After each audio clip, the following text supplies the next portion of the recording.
আসসালামু আলাইকুম। Hi viewers, কেমন আছেন সবাই? আশা করি আল্লাহর রহমতে অনেক ভালো আছেন।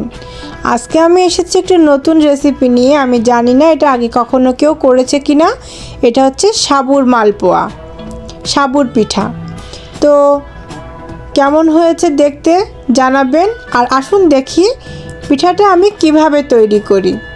যদি ভালো লাগে তবে লাইক, কমেন্ট, সাবস্ক্রাইব করবেন।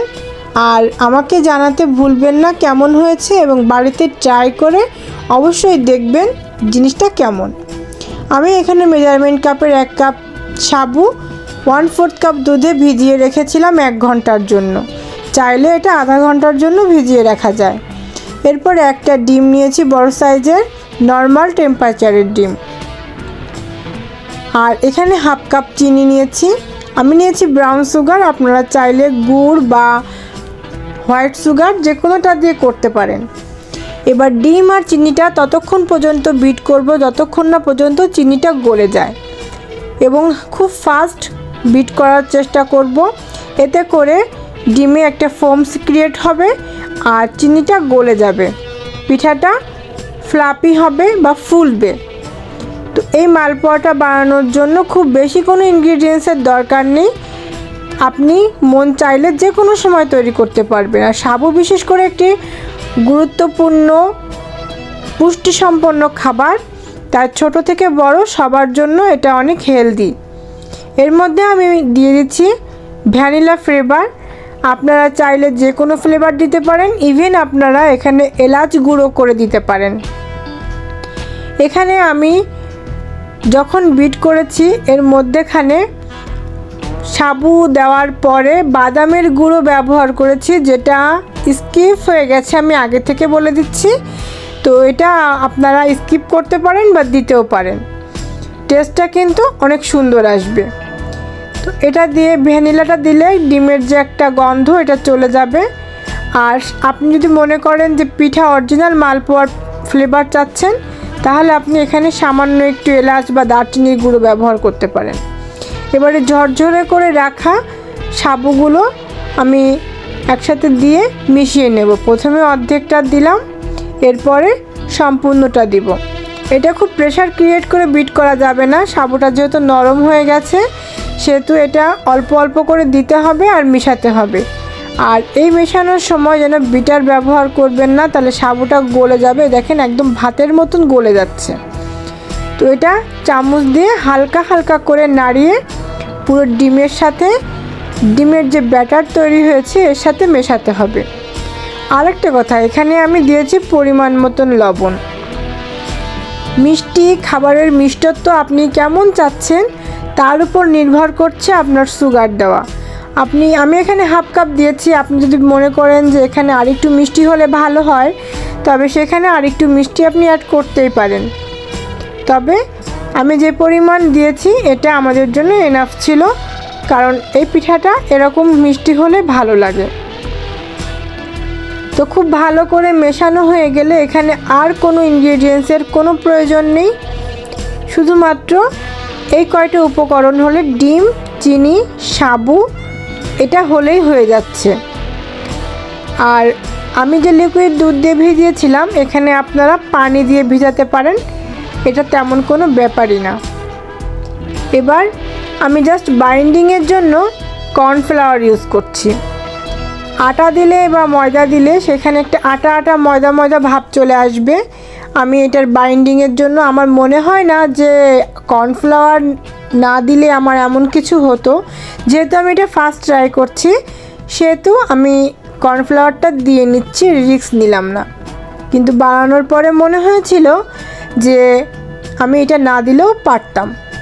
আর এই মালপোয়াটার উপর সাইডটা খুব সুন্দর ক্রিপসি হয়েছিল, ভাজার সঙ্গে সঙ্গে অনেক ফুলেছিল, এবং দেখতে এবং ফ্লেভারে সব দিক থেকে একদম পারফেক্ট ছিল।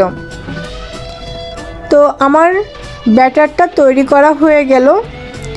আর এখানে আমি কর্নফ্লাওয়ারের পরিমাণটা দিয়েছিলাম 1/3 কাপ। 1/3 কাপ কর্নফ্লাওয়ার দিয়েছিলাম। আর আমি তো প্রথমে বললাম যেটা স্কিপ করা যেতে পারে। আর এটা আমরা ভাজতে চলে যাব। ভাজতে যাওয়ার সময় আগে আমি বলছি যে এখানে আমি যে প্যানটা নিব, ওই প্যানে তেল এবং প্যানটা খুব কড়া করে গরম করে নিতে হবে। যদি কড়া করে গরম করে না নেওয়া হয় তাহলে পিঠাটা ভালো হবে না। তো দেখছেন ব্যাটারের ঘনত্বটা কেমন, বুঝতে পেরেছেন নিশ্চয়ই। আর আমার তেলটা গরম হয়ে গেছে, টকবগে গরম। আমি এর মধ্যে যে চামচে করে ছেড়ে দিচ্ছি। আমি ছোট বড় সব রকম দিয়েছি, যেমনটা দেখা যায় আর কি, কোনটা কেমন দেখা যায়। এখানে গোল তলি কড়াই হলে ভালো হতো, যেহেতু এটা ফ্রাই প্যান তাই চ্যাপটা চ্যাপটা হয়েছে। যদি তেলটা গরম না হয় আর সেই অবস্থায় সাবুটা ছেড়ে দেওয়া হয় তাহলে অবশ্যই কিন্তু এটা চ্যাপটা হয়ে ছড়িয়ে যাবে।